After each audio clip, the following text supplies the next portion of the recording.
buat sekarang tutup Swiss tu semua okey. Tapi bukan setakat itu Ya, saja. so mungkin kita kena fikir antara region kita. You ada lebih padi, you bagilah. Kita ada lebih musangking, kita bagilah. So krisis berlaku, baseline kita ini, kita tak nak jadi macam US, kita buat all these things.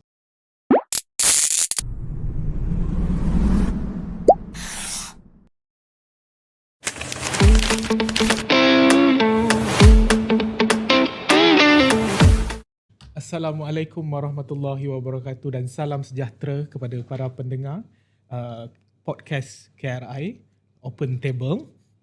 So hari ini kita bersua lagi dalam episod ke-6 bersama saya Dr. Surya Ismail bagi membincangkan perkembangan terkini geopolitik. Okey, Dr. Surya, konflik di Timur Tengah telah masuk hampir 2 bulan.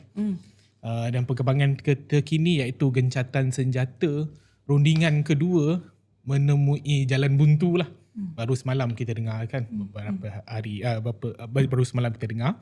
And then tapi kita pun khawatir tentang impaknya yang mungkin akan sampai ke negara kita, terutamanya kepada isi rumah. Untuk itu Dr. Saya, macam mana kita harus bermuhasabah? Orang dah banyak dengar tentang diskusi mengenai keadaan dunia, keadaan global, geopolitik. Ini langkah seterusnya, langkah pemimpin dunia. Kita duk meneka-neka dan mengupas ialah tindakan mereka. Tapi kita di sini, di negara kita ni, macam mana kita nak bermuhasabah dan meneruskan hidup dan bergerak ke hadapan dalam kemelut geopolitik sekarang? Atau sebenarnya tak perlu pun bermuhasabah, business as usual? Okay, terima kasih Hasan. Mungkin saya take that keyword from you lah. Apabila sesuatu berlaku ke dalam hidup kita atau negara kita, apa cara kita untuk muhasabah, sorry. Which is what is self-reflection, right? Yes. Okay. Jadinya, in order for us to have that self-reflection, macam mana kita nak mengetahui apa yang akan berlaku kepada negara kita jika keadaan geopolitik ini berterusan, kita kena faham the structure of the economy of the world. Dari situ, bagaimana ekonomi negara the world akan affect ekonomi negara kita. Jadi kita kena faham the structure of our economy. Bagaimana structure ekonomi kita itu juga akan ada juga what we call the impact to household, sebab dengan struktur ekonomi dia akan keluarkan employment ataupun pekerjaan kepada citizen. Jadi structure of the world economy kena faham, and then lepas tu kita tengok structure of our economy.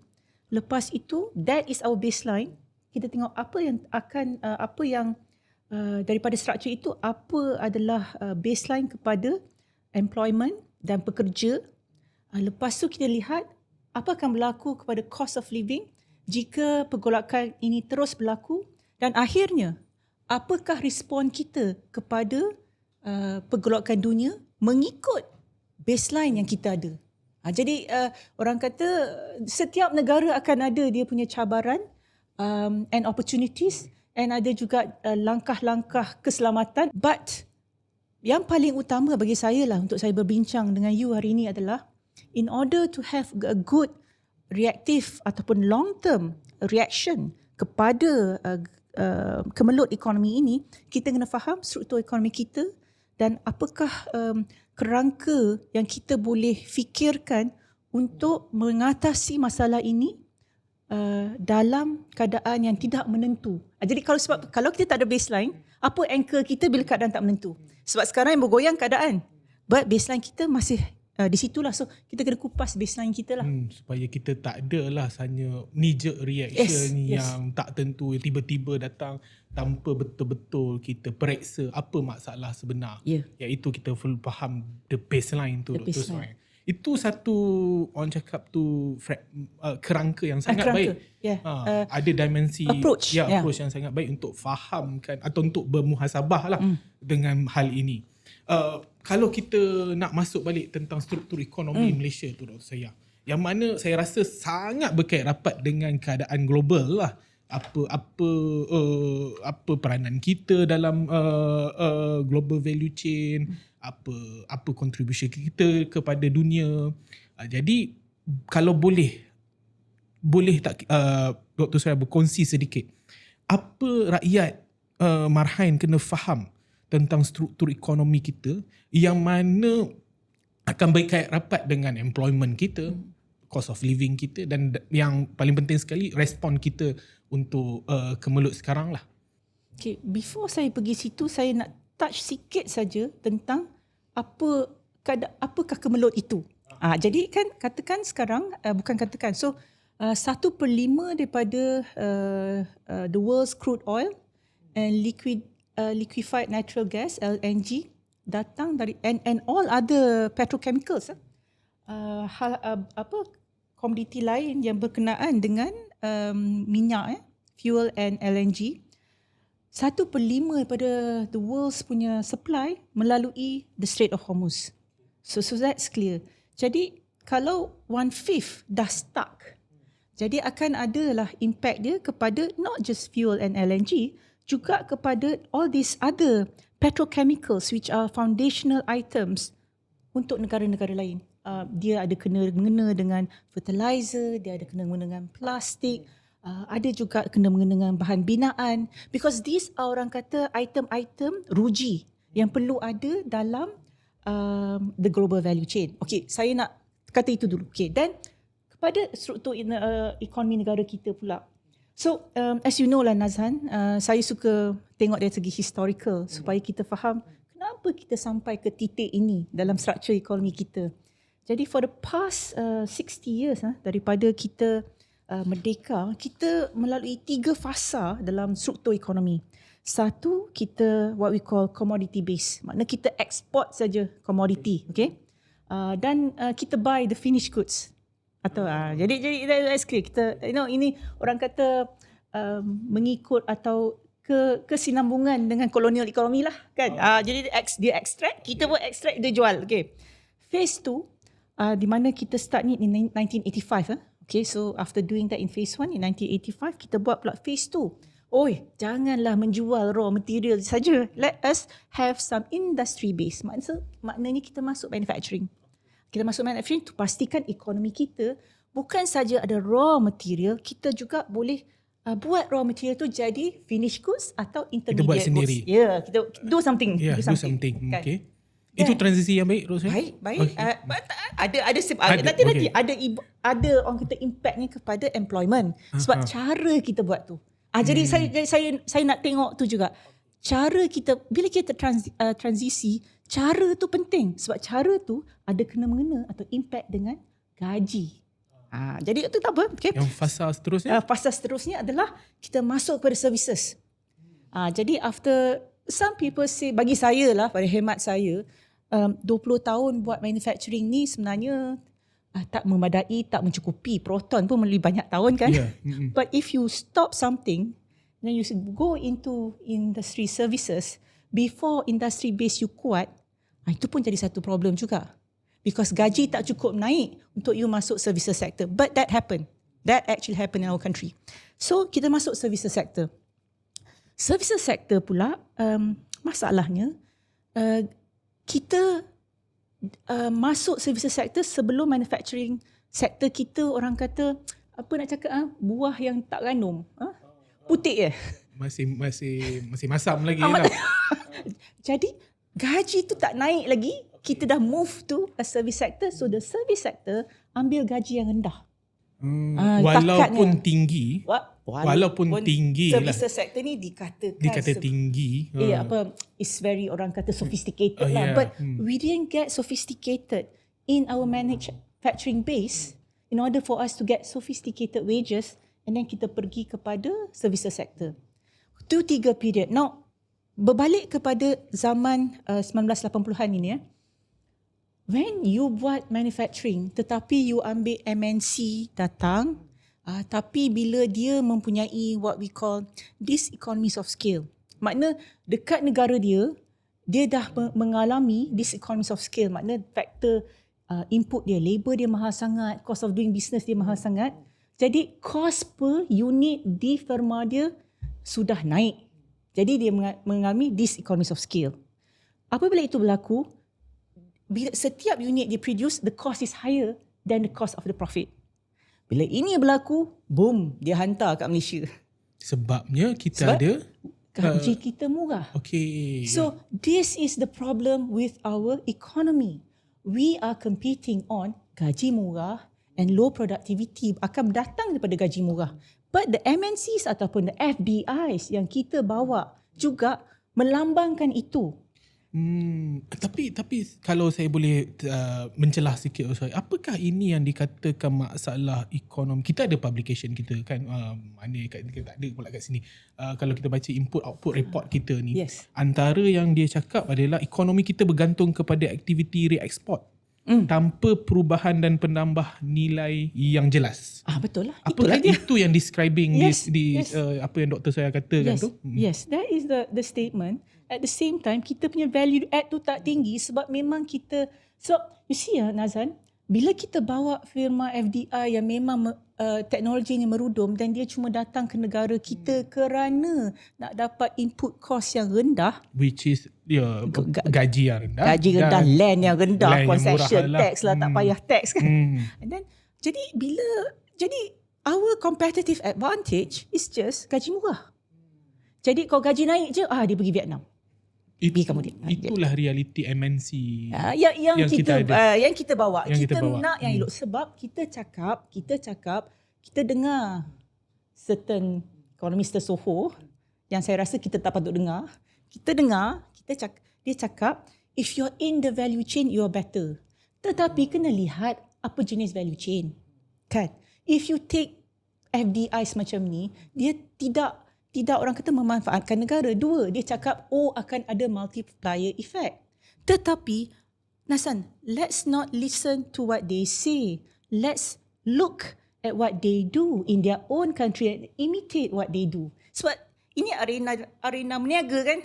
Kenapa saya nak cakap benda yang akan merugikan saya? Jadi so in their own country, how did they get rich? What they do is from raw material, dia buat industry base supaya dia boleh produce intermediate and finished goods yang sophisticated. Sebab in that process of industrialization, that's where the multiplier is. Bukannya datang firm sini, ekosistem datang. No, it doesn't work that way. Because FDIs that we attract is not like that. And secondly, that's on borrowed technology. What we need to do is internalize the industry base. Then it works because that's what they did. What they say and what they do are two different things. Apa yang vulnerable-nya Dr. Soya kalau kita bergantung dengan struktur ekonomi macam ni? Satu hari nanti kalau labor kita minimum gaji minimum naik ke apa kesannya? Diorang sekarang dah jadi kesannya. Okay, 1980s, right? Okay, that's why very good. Okay, and then sampai sekarang, if I were to give a simple analysis, tapi ada banyak buku-buku yang kita dah buat di IKRI. If I were to give a simple analysis, bila kita ada development means atau production sebegitu, dan at the same time kita kan Nazhan, we are a very huge trading nation.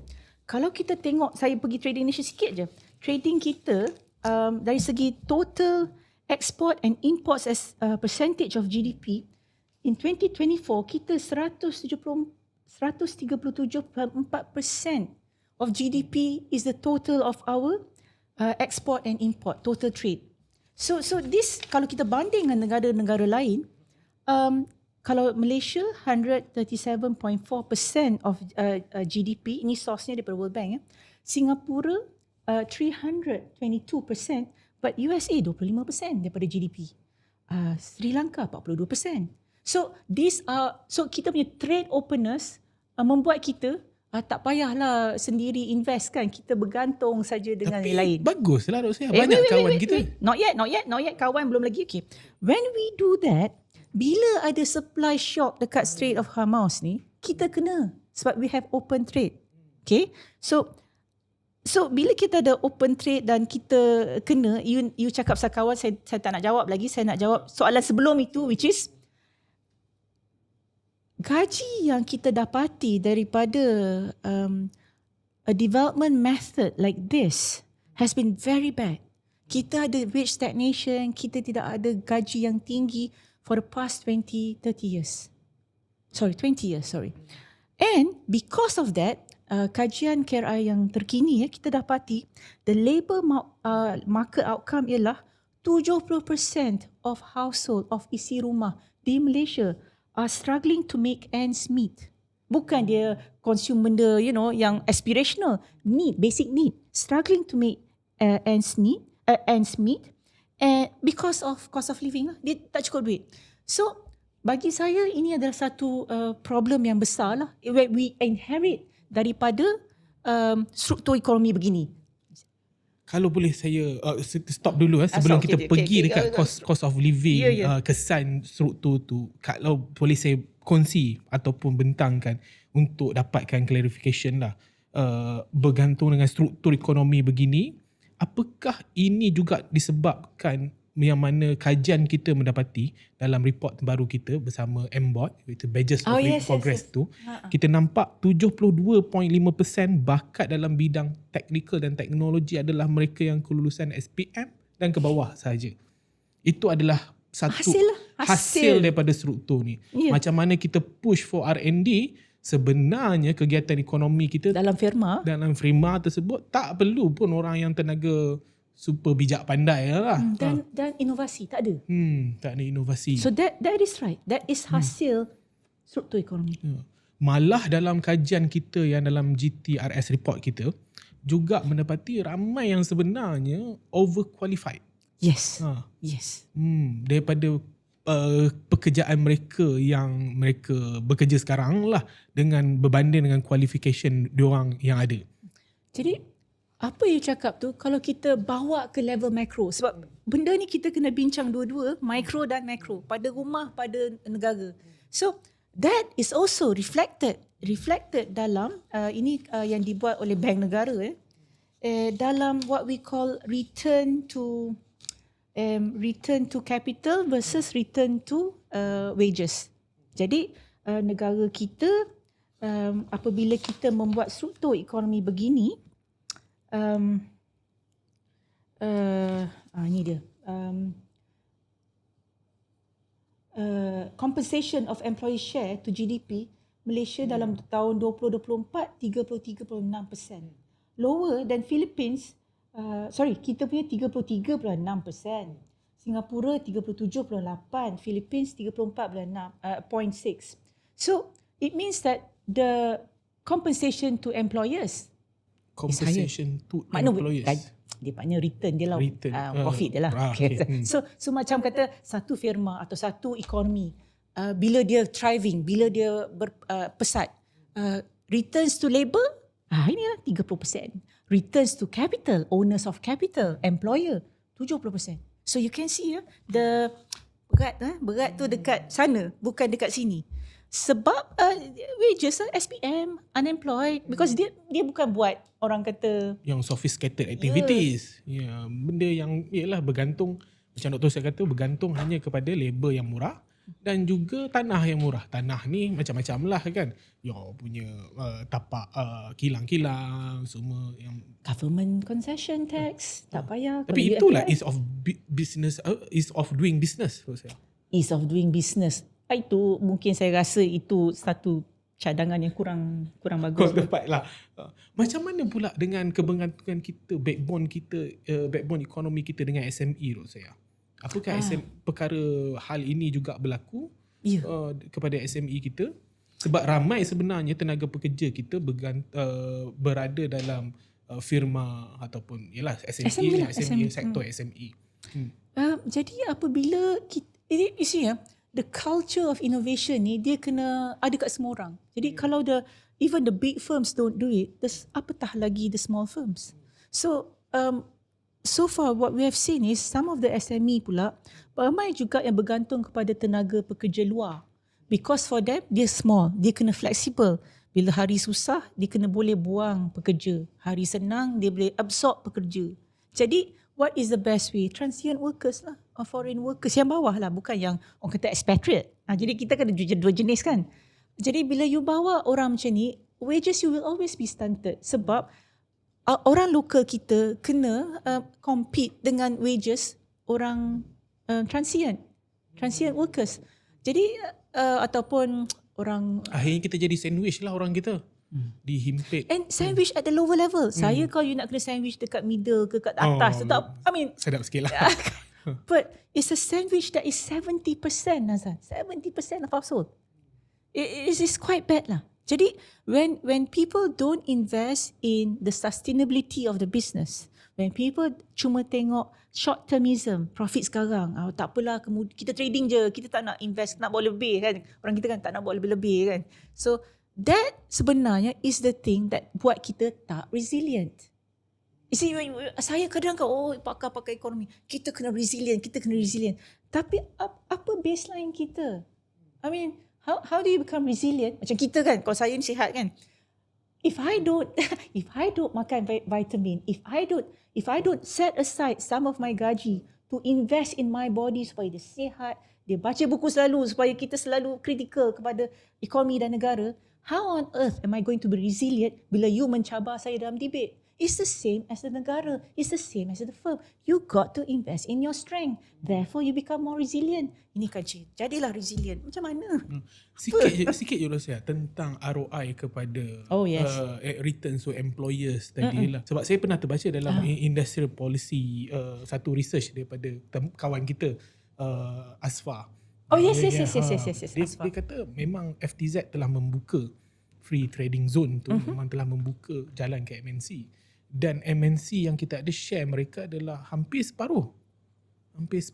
So jadi apakah ini kegusaran yang penting untuk kita bermuhasabah lah.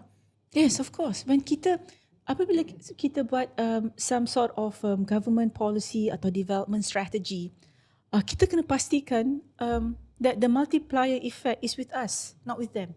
Jadi kalaupun kita panggil dia datang, berkhidmat saya lah ya, okay? Kita kena pastikan kita bawa mereka yang betul-betul nak join in our R&D.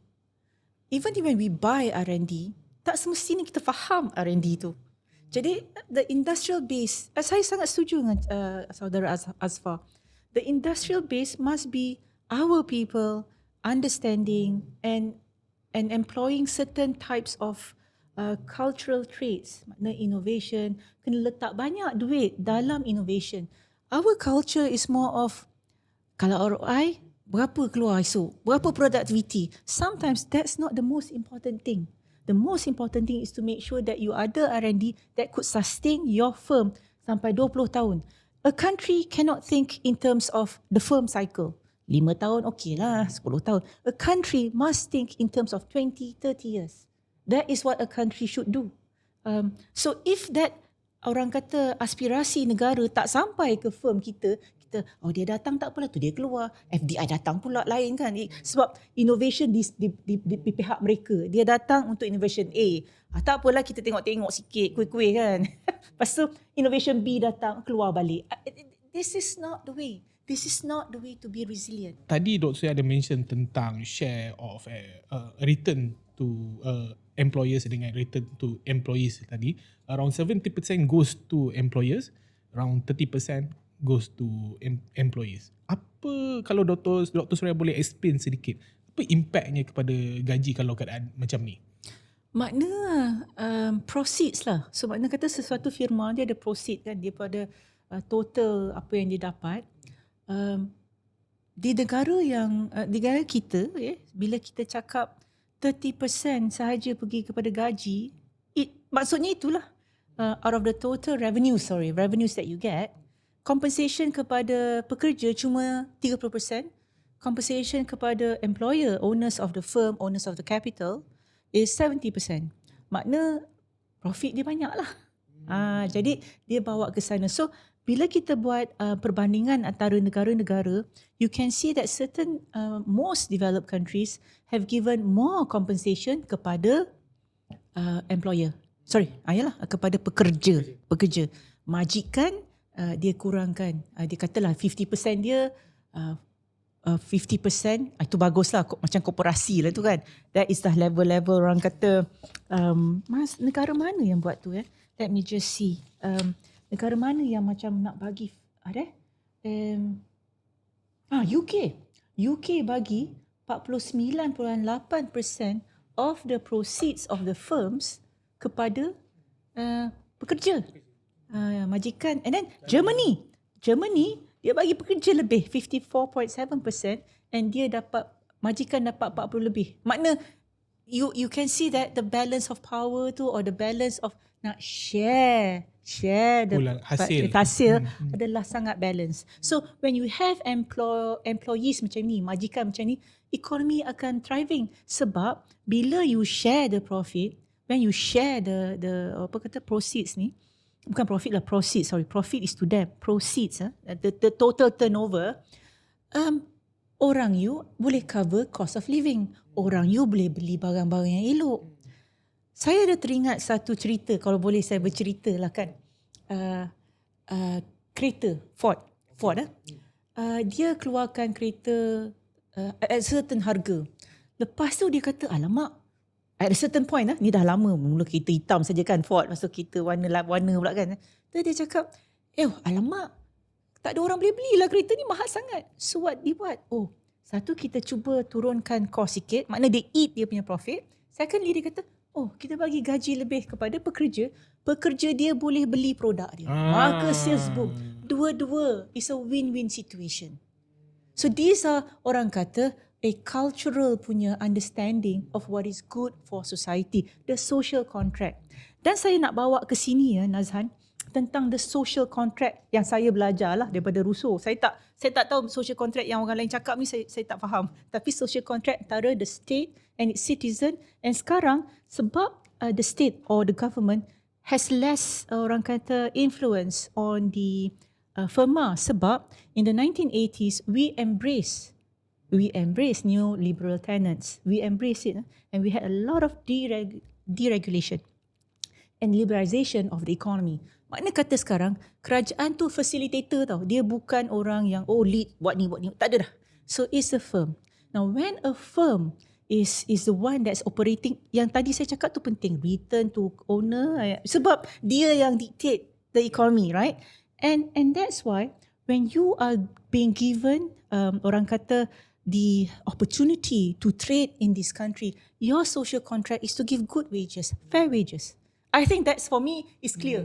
Sama-sama membangunkan negara. Yes, sebab that's why selalu kan kita cakap, we must look at the the compensation of employees share. Semua orang cakap tu, MOF cakap, Bank Negara cakap, dan kita pun selalu cakap tu. Because understand, the state or the government has no say in all this tau. Dia paling touch je. Sebab dia bukan lagi someone yang dictate the economy. Dia facilitate. Satu share yang tadi, return to employees. Kalau Dr. Suhail mention tadi juga deindustrialization. So, kita selalu dengar ni deindustrialization, industri pramatang. Apa masalahnya? So kita dari segi innovation dia ke, ataupun sebenarnya memang ada kait dengan gaji? Ini soalan unbundle. Orang putih, orang kata apa? Unbundle. You see, saya bukan a macroeconomist. Saya an institutional economist, dan banyak kerja saya micro or sectoral. Bila orang tanya saya soalan macam ni kan, apakah deindustrialization? But when you actually buat research at the industry level, at the sector level, setiap sektor different. Setiap sektor mempunyai karakteristik sendiri. It might take, katalah satu industri rubber 30 tahun. It might take construction 20 tahun to be properly industrialized. Jadi when people say kita deindustrialize so early or so late tu, first it depends on the industry or the sector. Dua, satu lagi yang kita kena faham adalah we never tried certain sector. Certain sector never even went to industrialization. Itu satu karakteristik, singularities orang cakap lah. Satu lagi karakteristiknya ialah certain industrialization pula is based on borrowed FDI yang tadi kita bincang lah. Jadi itu isu dia lah. And then secondly, when you want to do industrialization seperti yang berlaku di negara barat, dia ada steam innovation, lepas tu industrialization proper, they cipta something, dia cipta and dia create the industry base. So industry base tu is the place where the multiplier effect happens. Di setiap sektor mesti ada industrial base and mesti ada multiplier dalam industry base itu. Jadi in order for us to have that, it means a lot of money poured in, katakan by government, tapi sekarang government is facilitator. So when we say deindustrialization yang immature ni, sometimes it's also because government retreat cepat sangat. Tapi this is on the basis yang firm yang nak. Dia kata, or even neoliberal tenants yang kita ikut advice some multilaterals kan. Jadi when we follow certain advice, but we don't see what those countries are doing in order for them to be industrialized, itu jadi problem. And then bila kita selalu cakap catch up ni kan, catch up rate. Tidak ada apa yang boleh, you belajar kan Nazhan, saya pun belajar kan. Accelerated catch up ni tak boleh. It has to be, you boleh incubate. Macam kan kita hantar budak pergi sekolah menengah, belajar 1 hari 20 jam lah belajar. 4 jam dia tidur. Incubation drastic, tapi ilmu dan content diberi. It's not borrowed. So it's the same with firma, it's the same with the economy. When you want to accelerate or catch up, what is your industry base? Kalau memang tak ada, you cuma nak borrow saja, then we're just stunted. You have to go to the parade of doing the industry base, the parade of investing in all your firms and the R&D that is needed. Then the clustering would happen. Ini orang kata it's a slow process, it's a painful process, but it brings resilience and innovation. It brings resilience, innovation and gaji yang baik. Gaji yang baik lah. Tak adalah kita isu bakat internet teknologi kita keluar negara, tak dapat kerja sini, overqualified. Kalau kita ada strong industry base di setiap sektor. Saya nak cakap, that means that we actually need people. We actually need good people. Tinggal lagi kalau firma kita cakap tak nak saya happy dah berniaga macam ni, apa pasal ni? Nak suruh saya innovate. Saya profit dah 10, sekarang katalah 100,000 profit dah. Takkan saya nak letak investment, nak buat R&D kena rendahkan profit. Buat apa? So the mindset too is very important in order for us to go for industrialization based ni type of thinking kan, and doing kan. Jadi inilah dia. Baik Dr. Suria, nak teruskan kuasa hidup tentang gaji. Sejauh mana kritikal gaji kita ni Dr. Suria? Tadi awal perbincangan kita Dr. Suria ada cerita tentang sudahlah rendah. Lepas tu pula stagnan. Stagnan tu bank negara cakap. Stagnan bank. Apa komen Dr. Suria? Ada tak masalah struktur buruh yang kita harus tahu digaji? This as we've discussed before Nazhan, struktur buruh or labour market outcome comes from the struktur ekonomi. So struktur ekonomi yang sebegini, which is something that is very we have trade openness. Kita memang berdagang dengan semua negara. We have kita punya model ialah cheap labour. It's basically a race to the bottom lah. Cheap labour, ease of doing business, datanglah sini, buat. So the labour market outcome gitulah. And then the SMEs pula, inilah saya mungkin 5 tahun saja, saya tak fikir 10 tahun. I want this profit, I don't want to invest this profit into my workers or even into my firm. Ini saja saya nak.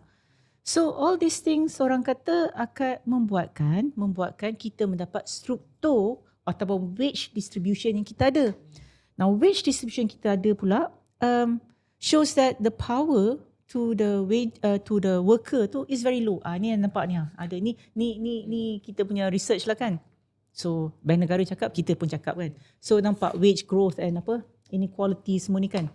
Jadi dalam this report yang dilakukan oleh KRI kan, we show that this is an outcome of the economy, but it's also an outcome of the institutional setup. Saya cakap kita sektor kan, institutional setup.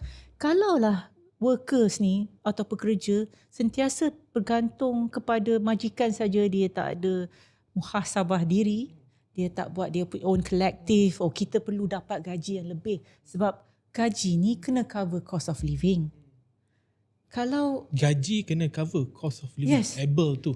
That's why in most developed countries there's a tripartite punya types of negotiation. The state as the arbiter, firms and then workers. Sebab buat apa ada gaji kalau tak boleh cover cost of living? Baik you balik tidur kan. Tak kerja. Baik tak kerja. Because, and that's why this tripartite ni sentiasa berbincang. Sebab state macam ada social contract dia, make sure that purchasing power sentiasa ada. Firms dia punya social contractnya bagilah gaji yang buat orang patut bekerja. And then pekerja, which is cost of living. Pekerja pula bagilah yang terbaik kepada owners. Dan when I say bagi terbaik, ada juga certain orang kata setup or institution setup yang mana kalau nak bagi pekerja more involved, more energetic, more enthusiastic, bagi kolektif or kooperatif. Di mana kalau profit tu dia pun rasa. So dia ambil gaji rendah tapi share of profit dia check. So that's a cooperative. Kita ada kooperatif kat Malaysia by the way. So these are the sort of things yang menjaminkan that apa-apa cost of living akan di-cover oleh gaji. It's very important, you know. That's a real social contract. Tapi berdasarkan kajian kawan kita di sinilah, klik kita kat sini, saya ada terbaca iaitu gaji sebenar dalam tempoh sedekat ni Dr. Soya, dia buatlah kajian ni kan, dia mendapati setiap tahun hanya sekitar RM56 saja ni. Satu tahun per tahun. Per tahun. Wow. Dan cost of living sebenarnya tak sebegitu. Tidak. So when you have this sort of structure kan, ingat tak kita ada buat, itu yes, that's right. And then impact dia.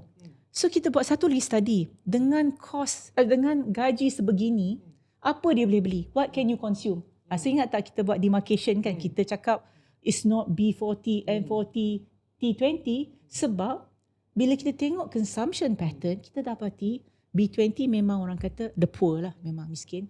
But B21 sampailah ke B70, B69 memang tak boleh hidup. Sebab of this lah, RM56 je naik harga every month. So that's a lot of people, you know, and that's why sometimes, people might be angry at me for saying this, but sometimes because of this wage structure and consumption structure, subsidi for fuel masih kena ada. Dan people would say this, and then cash transfer mesti kena ada. Okay. Bantuan tu diperlukan lah. Tetapi kerajaan kita cakap, kita faham this distribution. Memang nyawa-nyawa ikan lah B70 ni. So, kita tarik subsidi tapi kita bagi dedicated lah. Siapa yang boleh orang kata hidup, siapa yang tak boleh kita tolong. Because that's what a state buat. Dia jaga security and well-being of citizen. If your firm tak bagi gaji elok, siapa kena? Bukan firm, kerajaan. Jadi itu yang dia, how do we shield the household from a baseline? Ni tak kena lagi tsunami, Strait of Hormuz. Ini baseline biasa. This is not being attacked by any crisis yet. That's why bila ada crisis, nanti kita bincang kan, COVID ke, subprime ke, memang kita kena teruk. Household kita akan kena teruk. Because tak strong. Berapa persen Dr. Soya? Itu yang kalau saya tengok yang si colleague kita buat tu 70%. 70% berada of household. Household berada dalam keadaan yang vulnerable. Yeah. Apakah ini juga dah gaji, keadaan vulnerable, struktur ekonomi translate kepada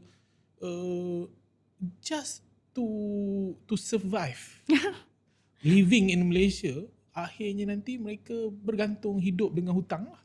Bergantung hutang untuk hidup. This is very interesting because that is actually what's happening. Sebab kita lihat mana buku financialization kita? Di sini. Di sini. The financialization of our lives. Bila gaji sikit, itu pasal EPF pun tak banyak tau. Gaji sikit. So kalau you ambil every month pun Habislah.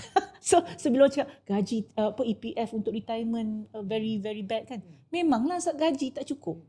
And then saya sebelum saya pergi tentang financialization kan, saya nak bawa cerita sikit lah. I don't like people saying that orang miskin malas ke apa kan. Saya betul, kita bukan miskin, Nazan. We're not that, okay? But we have done some studies on PPR. Kita nampak dia bekerja pagi dan petang dan malam. Dia ada 3 gaji. Dia ada sebab gaji yang satu tu tak cukup. Okay, Mia. And kita dapati this phenomenon dah pergi sampai ke graduate punya budak. Adakah pula you buat kerja sampai 2? Sebab satu gaji tak cukup. So orang yang kata rajin sikit dan tak ada, yang memang bagi saya itu bukan rajin, dia survival. Dia kata okey lah, saya nak buat gaji 2. Tapi orang yang macam apa ni, ini negara berdaulat, saya bekerja, saya ada degree, tapi saya kena buat two types of jobs. I mean, what is this? What is that social contract? What is that promise? So dia tak buat tu, dia pergilah dekat BNPL. BNPL pun sedap lah. Oh, nak beli ni belilah dengan BNPL. Because sometimes your mind also works. I mean, because you must understand lah, kita bagi janji ke anak-anak muda, masuklah degree, social mobility. Ni keluar rumah tak boleh beli. Betul. Duduk dalam kereta. Sekarang ada trend duduk dalam kereta. Ya. Punya critical cost of living yang mana bergantung juga kepada struktur ekonomi kita tadi. So you ask me that question, I've given you evidence and even examples on how people cope. 1, dia buat 2-3 kerja. 2, dia pergi kat BNPL and ataupun ambil lah apa-apa kredit. Apa-apalah kredit. But mind you, and then ada juga orang cakap saya, alah, mungkin itu dia memboros, beli-beli barang bukan basic need. Tapi we have figures dekat pasar-pasar, supermarket, that people are buying BNPL for makanan ruji, sardin. Ada orang tanya saya lagi, which I thought was very funny question lah kan. Baguslah ada BNPL, at least cover makanan ruji. Tapi takkanlah seteruk itu keadaan hidup di Malaysia. Ya, tolonglah, jangan cakap macam tu. This is not the way lah. So saya sometimes buntu juga, Nazhan, sejujurnya. I mean, we are in this in my estimation, a dire situation. Oleh kerana struktur ekonomi dan juga firma-firma owner yang jarang nak berbagi lebih kepada workers. Ada je lah dia punya sebab kan, produktiviti tak tinggi, apa tu tak tinggi segala macam kan. So this is, ada yang kelakar kan, if I may bagi satu lagi contoh. Service sector. Kita dah masuk service sector, ingat kan tadi kita punya 3 period, ni period 3. Even though period 2 tu tak bagus, tak apalah, masuk period 3. Saya terbaca satu buku about orang yang memang dah ada dalam service sector. He's a French economist which I really respect. Okay. Siapa tu pakcik tu? Pakcik ke pakcik? Cohen. Cohen. Saya baca dia lama dah, daripada dia punya critical orang kata assessment of globalization, neoliberalization, homo economicus. Cakap pun tak betul, dah cakap putih Melayu semua kan. Okay. Then after that, the service industry. So he's always been a very good critical komentar kepada the way countries are governed. Okay. Apa pesanan beliau? Pesanan beliau kan. Dia kata, when we go into the service industry, kita kena faham productivity tu is pegged to masa. Okay. Bagi contoh, potong rambut. Kalau potong rambut sebelum ni you ambil 30 minit, takkan produktiviti tinggi kau cakap you kena ambil 20 minit. Tak. It's about still 30 minutes. So productivity tak boleh naik dengan service sector. Sebab masa adalah 24 jam. 24 jam. Okay. It's so you still have to pay even though productivity tak ada. Because service sector is about quality of service.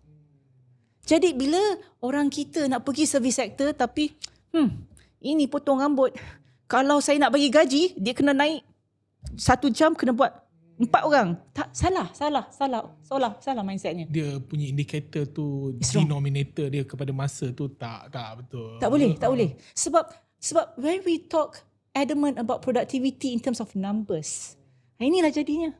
Tak boleh bagi naik gaji tu. Because ini productivity ni. So you gotta think a bit more, expand sikit.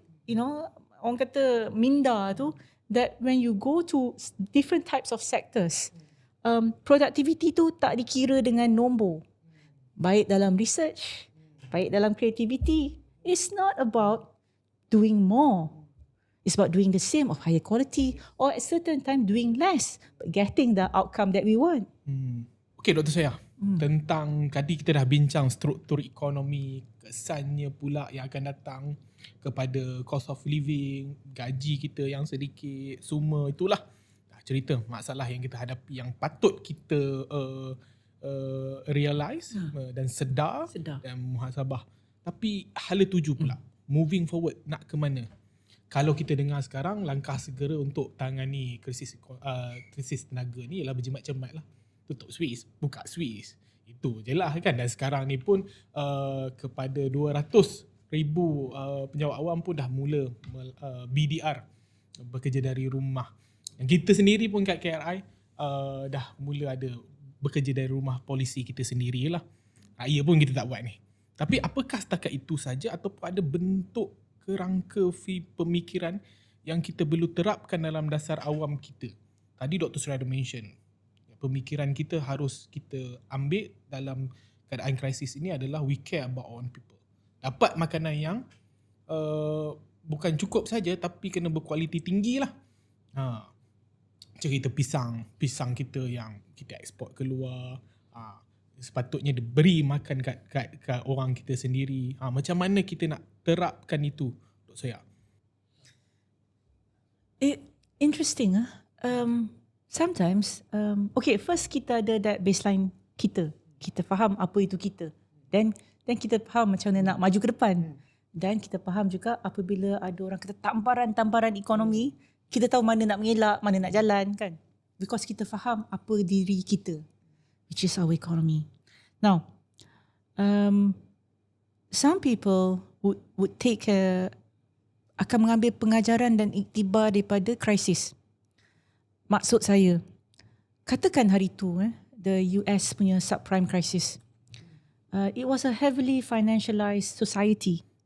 And then bila you speculate and you hedge harga rumah dekat stock market, and first you do the mortgage lah, and then you hedge it. Benda ni macam menjadikan keadaan lebih teruk, and then macroprudential measures support pemikiran ini. Because bagi saya, when you want to do something, there was a pemikiran behind it, right? Because you nak do something, you nak cash rich, you nak orang kata cepat dapat duit with housing. So berlaku crash everything. And then sekarang iktibar kita adalah, satu, kita jangan banyak sangat berhutang, don't be too financialized. And then even sekarang bank negara pun cakap, you should look at your loan value punya ratio. Kita pun di KRI banyak buat nasihat sendiri, cakap we shouldn't increase the loan tenure just so to make house prices nampak lebih affordable, but we pastikan harga rumah betul-betul affordable. So that's the outcome, but di belakang itu the industry base of the construction sector semua kena ada pemodenan, kebaikan. So we learn something from the crisis. So crisis berlaku, baseline kita ini, kita tak nak jadi macam US, kita buat all these things. Now, it's the same thing with orang kata this sort of crisis.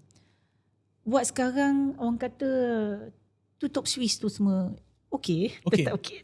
Ya. Ada penjimatan lah. Adalah, tapi tapi bukan setakat itu saja. That's not structural, and that's not really macam kita kata mengambil iktibar daripada krisis. So in the coming weeks, KRI akan keluarkan banyak report ataupun views nak cakap, how should we think about that sector? Kita akan pergi detail lah. Ada satu dah. How should we think about that sector? Melihat kepada keupayaan kita, how do we move forward? Move forward pula, how do we move forward dari segi orang kata masih nak jalan macam ketam kan, macam masih singit-singit ataupun nak pergi ke jalan yang lurus. Which is let this be the way in which kita start the remedial measures to make our industry strong. Lain tu. Orang kata yang sebelum tu, oh, hujan datang, ambil umbrella. Dah.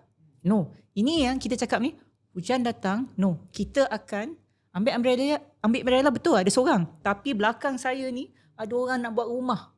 Atap zinc apa tu sukatilah keupayaan kita, kan? And that is how we move forward. Bila kita buang payung tu, atap ada. So, metafor itu adalah penting untuk kita faham krisis ini. Sebab even dalam COVID, kita dapati banyak benda yang kurang menarik tentang baseline kita dan kita perbaiki. So, it's the same thing here. So, kalau saya nak jadi alarmis lah kan, saya akan cakap, kalau. So, sekarang diesel dah naik kan. Jadi, macam mana dengan orang nak pergi ke laut, nak dapat, all this ikan nak dapat. And then, so sekarang adalah kerajaan bagi orang kata subsidi fleet kan kepada diesel, kepada all these people who are critical to support us with food. Okay. So, but then selepas itu, apakah pengajaran yang kita boleh dapat? So that is, orang kata, kita tak boleh cakap makro je tau. Jadi sekarang kan, I think even for KRI, kita akan buat kepada sektor, kepada household. So, kuat kepada firm ya, kuat kepada household macam mana? So we must have all this thinking about, for now, we shield, we brace ourselves for the tsunami of energy crisis. Akan pergi semua tenaga, makanan. Once, katakan we are a trading nation, once the cost of fuel or logistics is terlalu tinggi sampai certain threshold, takkan masuk. So mungkin kita kena fikir antara region kita pakai butter ke, you ada lebih padi, you bagilah, kita ada lebih, I don't know, musang king, kita bagilah. I mean, certain things we can do. But in the long run, how do we make sure our firms faham, sebab sekarang firms kan. So sekarang ni saya sikit nak tanya, kita nak tolong isi rumah ke yang bakal terkesan ni ataupun firms ni? Bagi saya payung kena ada dua-dua. Payung ada kena dua-dua. Patut ada di dua-dua sebab terkesan dua-dua.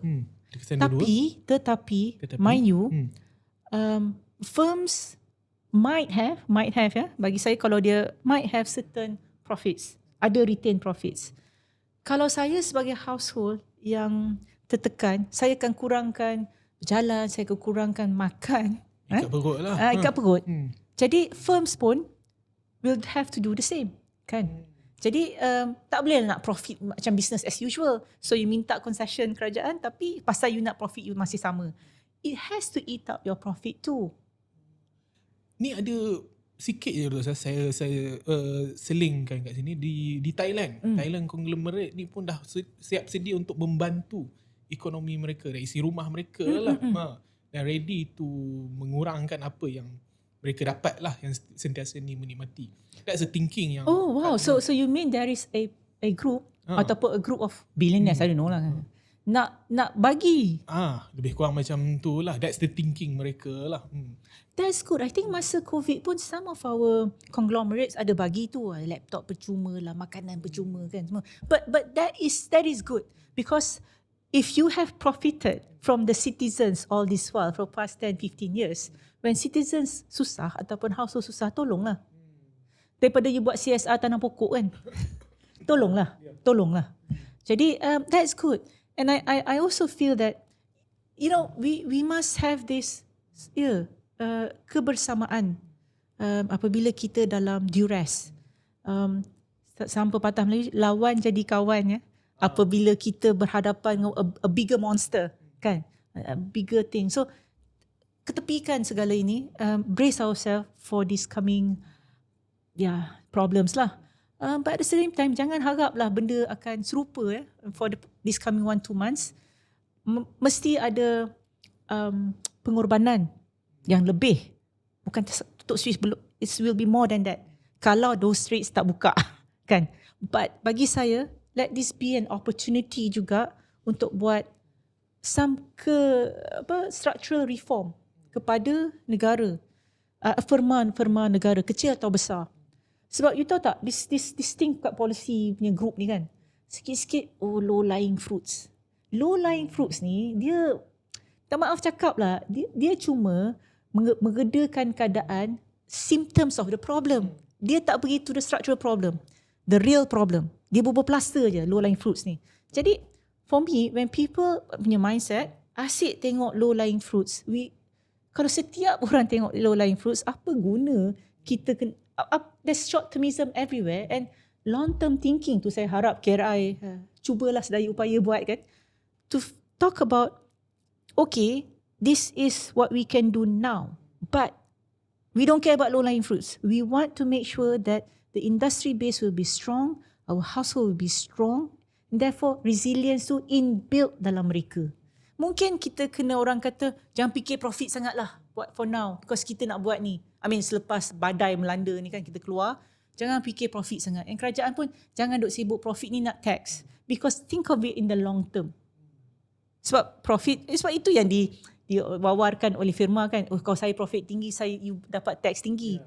But really, is that the way we should think? Satu, dua, di orang kata di Spain kan, yang saya cakap tadi, dia tak nak pun profit tinggi sangat, sebab dia nak share dia punya produk dengan orang dia. That's a noble thing. I don't know whether kita ada orang macam tu dalam negara kita. Keseronokan atau kebahagiaan tu dirasai bersama lah. Kebersamaan tu ada maksud lah. Janganlah bermaksud bila nak pegang spanduk je lepas tu lari kan. But kebersamaan tu is translated in the way you do business. We hope. Jadi kalau kita ni untuk firma, dia mesti ada, kalaupun kita nak kasih bantuan, harus khusus tengok sektor-sektor tertentu beserta fikir ke depan lah, apakah syarat-syarat yang pernah ada proviso lah, proviso, supaya benda ni akan lebih, supaya industri yang kita nak tolong ni atau yang terkesan ni boleh lagi kukuh, dan masa hadapan apa pun jadi kita kekal kekal kuat, utuh. Because saya melihat kepada trend crises are becoming more frequent than non-frequent. It's so if we don't build kapal layar yang besar sikit, susah nak berlayar. Betul. Dan kita tengok pun, ialah benda ni harus diperiksa dengan teliti lah. Backbone ekonomi kita, SME kita sebagai trading nation ni pun, macam doktor saya cakap lah, something yang we have to really think. Pada asasnya kita banyak kawan, baguslah, tak ada masalah lah. Dah kalau kawan kita pun sesak, we have to really think lah. We have to really think.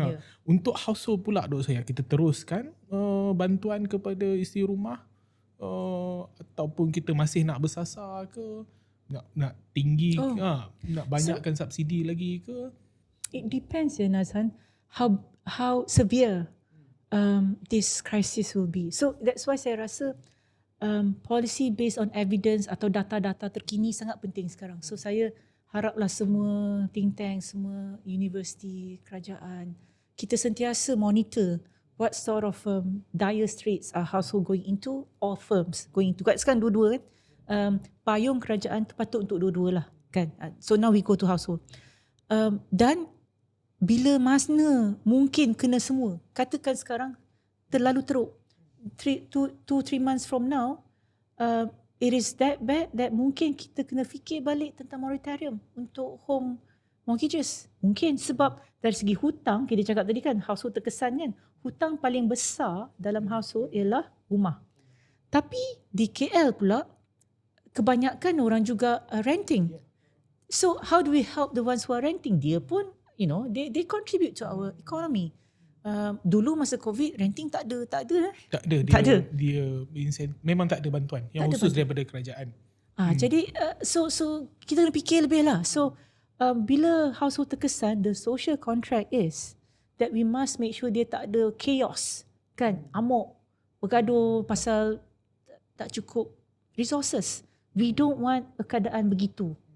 So in the next coming months, I think kita monitor, all think tanks insyaAllah akan bagi bekerjasama lah to do more work on memikirkan short term measures, long term measures to alleviate the severity of the impact. Then kita kena fikir a little bit panjang, a little bit out of the box. Sebab ini this is a supply side punya orang kata interruption. Jadi lain sikit. Tapi kesannya tetap kepada akhirnya nanti isi rumah juga. Isi rumah akan kena, even though it's firms, akan pergi isi rumah. Akan pergi punya lah. Guarantee. Yeah. Dan KRI sendiri kita sedia bila-bila masa untuk engage with public discourse. InsyaAllah. Untuk bantulah Ya, untuk menangani krisis ni. Okey, Dr. Sayah, kita nak tutup kita punya sesi dan episod hari ini. Kalau kita dengar taklimat terbaru daripada YB Akmal, YB Kementerian Ekonomi, beliau berkata apa yang kita ada masih kukuh tetapi ruang untuk selesa belum ada lagi. Data-data pun masih belum dimuktamadkan. Data inflasi ada kenaikan. Jadi krisis ini memang datang secara berperingkat lah. Quite domino effect lah. Yes. Yang akhirnya nanti memberi kesan ke isi rumah. Ada kata-kata akhir Dr. Sayah untuk kita sama-sama bermuhasabah, reflect to this crisis, Dr. Sayah? I think the discussion so far is I think discussion yang perlu, sebab kita perlu frame kita punya reaction. Inilah penutup kan. Reaction kita ni, kita kena ada satu struktur, kerangka juga. Jadi kita cakap tadi tentang struktur ekonomi kita. Jadi yang akan membuatkan struktur firma-firma dan struktur household, and how kerajaan punya influence since mid-1980s telah berkurangan lah. Sebab it is only a facilitator to economic growth. Jadi dengan keadaan itu, kita ada baseline yang kita ada sekarang, which is 70% household lebih kurang nyawa-nyawa ikan lah sebelum tsunami energy crisis ini berlaku. Jadi betul YB Akmal kata kesannya berperingkat. Jadi kita ada masa untuk berfikir apakah the most efficacious steps to alleviate the problems of setiap sektor, setiap type of household. Yalah, kalau 70%, 30% kita biarlah dia kan. 70%. Dan apakah langkah-langkah itu masih kita nak buat macam short termism? Brace saja, shield saja. Ataupun kalau government memberi umbrella ataupun pertolongan, dia ada proviso, caveat. Kalau I bagi you this, you must do this so that in future, I might not need to help you dah sebab you kuat.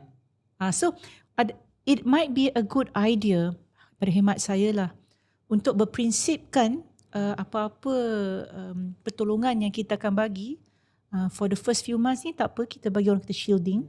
But the next one is building the resilience. Maknanya kalau akan ada keadaan di mana profit turun ataupun tak sebanyak sebelum ini, tak apa, because we are investing in the future of the firms. So retain profits mungkin rendah, but invest in your company so that you punya industry base lagi sophisticated. Kalau tentang household pula, kita kena fikir progressive wage ni seelok-eloknya, sejitu-jitunya, supaya people are being compensated for the work that they've done and they can do good, orang kata hidup dengan aman damai, dengan boleh cover cost of living. Because pekerjaan ni adalah gaji tu, satu untuk cost of living, dua untuk hidup dengan berwibawa. So jadi itu saya bawa satu prinsip lah, kena hidup dengan berwibawa dan bermaruah. So therefore saya nak kontraskan dia dengan pemikiran dahulu, which is jangan kita lihat economic growth ni is as an end of itself. GDP naik, baguslah hidup kita. Iya, bagus GDP naik. Tetapi there are other things as well we should look at. The well-being of household. GDP naik, kenapa masih 70% of households struggling to meet ends meet? Even traffic congestions can contribute to higher GDP. Yes, you are right. What does it mean? Kita nak pembangunan sebegini, traffic congestion, nak pembangunan macam tu. Yeah. So because all these things orang kata are the things that make our country lovely to stay in. I will use the word lovely. Sebab if you only fikir pasal wealth accumulation, you money. Jadi itu yang kata, produce saya yang sedap, ayam nenas ni saya nak bagi orang je, so saya nak jual ke orang yang boleh beli. But yes, but why not a portion give it to our own people, or rendahkan for our own people to feel it, to feel the wealth in their hands. Sebab orang akan cakap, GDP naik, kenapa hidup saya masih sengsara? So you have to really understand that wealth should not be an end by itself or in itself. It should be a means to attain certain things. Makna macam katalah kita nak something that money can buy, for example, a good society, values yang go for ethical and just. Saya dah tulis ni, boleh tak saya baca saja? Okay kan? Because by the way, this working paper kan keluar. Sorry, apa yang kita bincangkan hari ni kan. So the quest for economic growth should not be an end in itself. Growth is subordinate to the kind of society that we want to create, nurture and sustain. This means that growth should be the enabler that allows the values we deem important to flourish. Now, ini saya nak cakap yang mungkin jawab soalan you lah. A fundamental mistake in many developing countries is to sometimes see growth, especially economic growth and wealth, as a key indicator of progress without linking it to broader questions of ethics, shared values and how we want to live, our well-being. Jadi wealth tu untuk something, bukan wealth, bagus, dah tutup. Kan?